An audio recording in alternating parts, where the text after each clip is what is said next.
So this is how I get started hand quilting.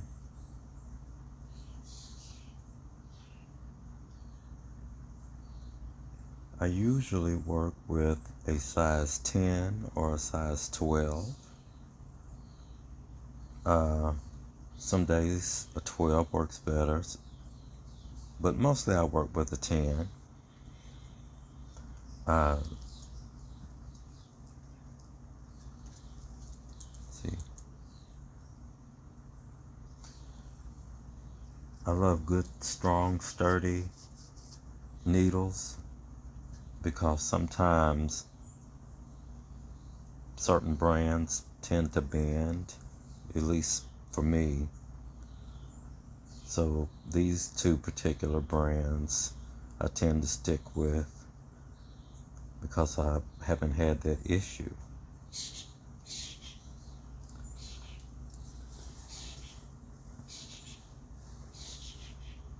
Now I've got my 3 layers together. That's my top, the batting, and then a wadding, uh, and then of course the bottom. If I'm working on a whole cloth quilt, usually, at least for me, the I don't need like a lot of basting. Usually the hoop isn't up. But if I'm doing patchwork, I tend to actually baste with safety pins. Uh, no rhyme or reason, just every so often I'll put a pin. And as I'm working on a particular area, I remove the pins. You don't have to do that because, of course, if you're working with a hoop, it's keeping your 3 layers together, but I guess I'm just a creature of habit. So after I get my needle threaded, I'm going in between the top and the batting, and I'm actually using a wool batting by Quilter's Dream. I really like it. It's nice and thin. I like the way that the needle glides through it. It's just been a joy to quilt with. So I push my needle through so I can bury my knot.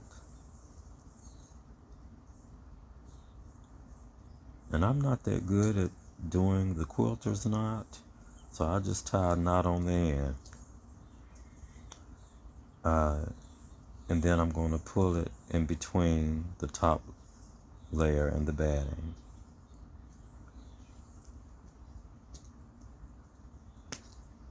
Just give it a little tug, and then when you hear it pop, you know that that knot is in between those layers, so it'll secure your thread. Then underneath, I'm positioning my index finger where I am pointing downward with my right hand.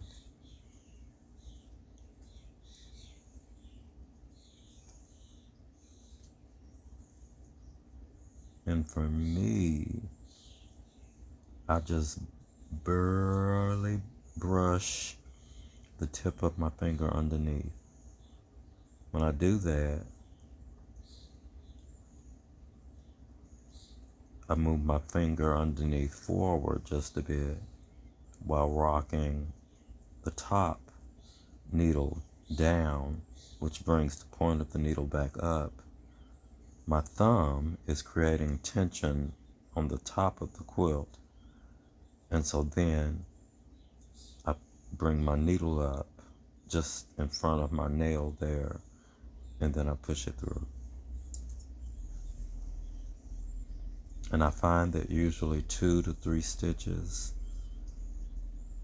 is my limit, and I don't have to work as hard at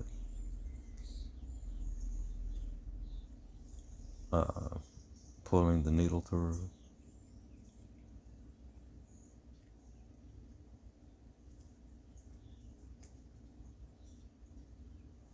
And after a while, I just think I guess your muscle memory takes over, and you just get into a certain rhythm. I find that one thing that helps me, I pay attention to the silver, the spaces in between of the needle. So that's what helps me to regulate my stitch length, to keep my stitches even.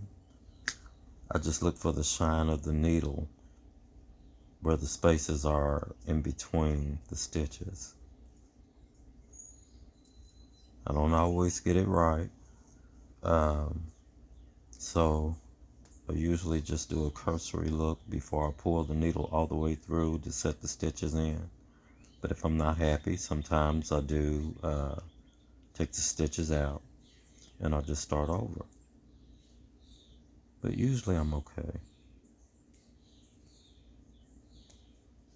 So then we make the little heel, then touch it just a bit with the tip of my thumb.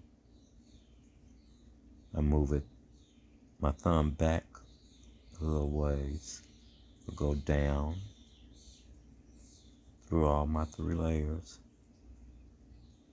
I move my index finger back just a little after brushing the tip of that finger. Then I create the heel in front of the needle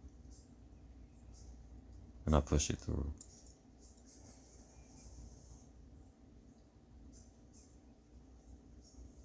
And again, all of us hand quilters, we do things different ways. This is simply how I learned. And I've discovered after many, many years of quilting, I don't have calluses.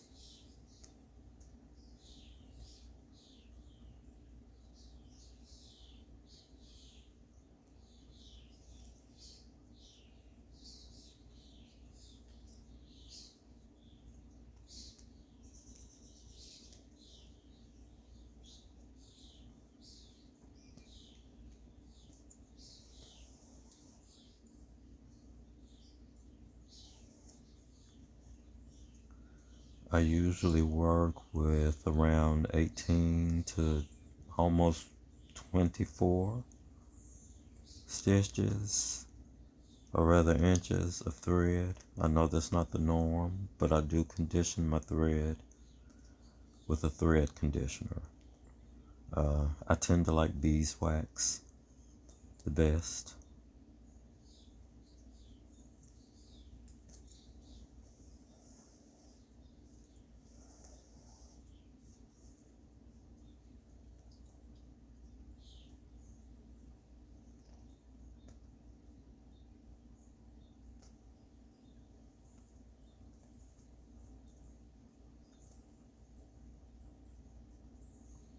That first stitch is always the hardest for me. And I tell you what I also do. I go back just a little where I came up with my thread. I'll go just back behind that when I'm starting some new stitches. And usually 3. If I'm having a good day, 4. If I'm having a really good day, 5.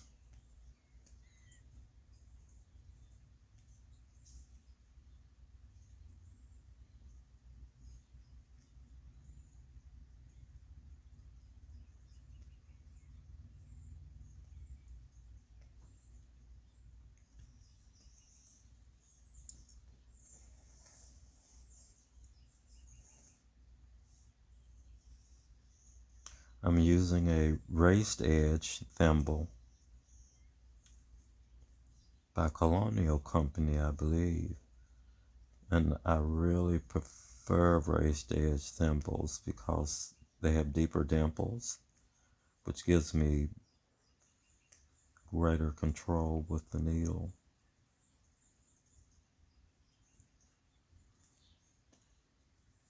Um, but it certainly depends on what I'm working on. If I want my stitches really small, then my go-to is my raised edge. Otherwise, I just use a general size thimble that fits my finger.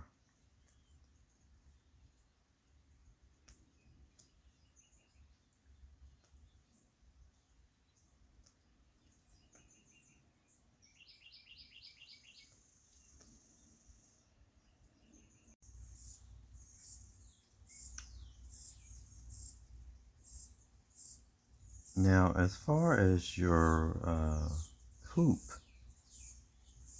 the placement of your hoop, you just want it in your lap.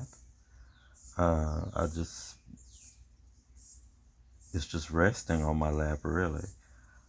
Sometimes I kind of like it at an angle, but generally I have it kind of at an angle, but kind of sort of almost flat. But I just do what's comfortable. But I definitely don't hold it.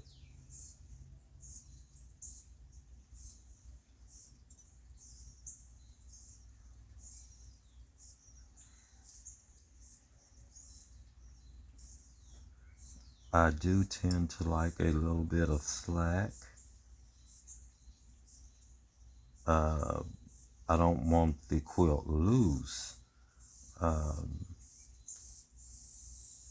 but I do like a little bit of give. I usually take my hand after I get my 3 layers together and I have the hoop placed on the 3 layers. I usually set it on a flat surface and then I'll push down in the center, maybe like a table. And when I feel my hand touch the table, then for me, I know that's about how I want it to be in the hoop. That's enough slack for me.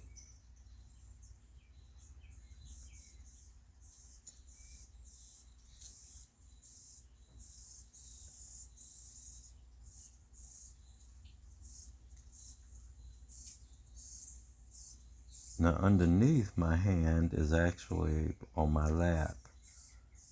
Sometimes I'll actually just kind of let my hand rest on the edge of a pillow.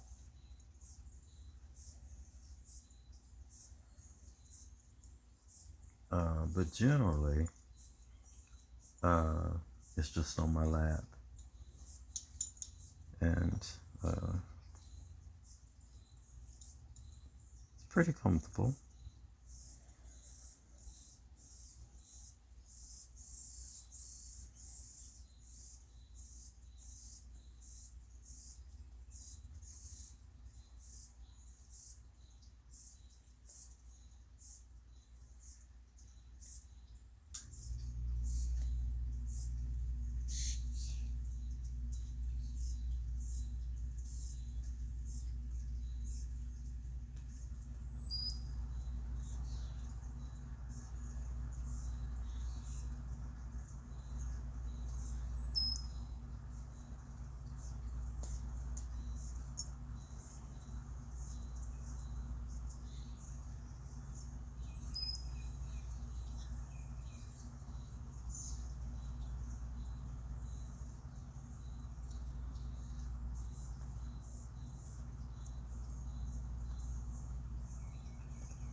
I also find um, hand quilting is very relaxing.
I'm working on a pre-stenciled design, so that means that it's already marked.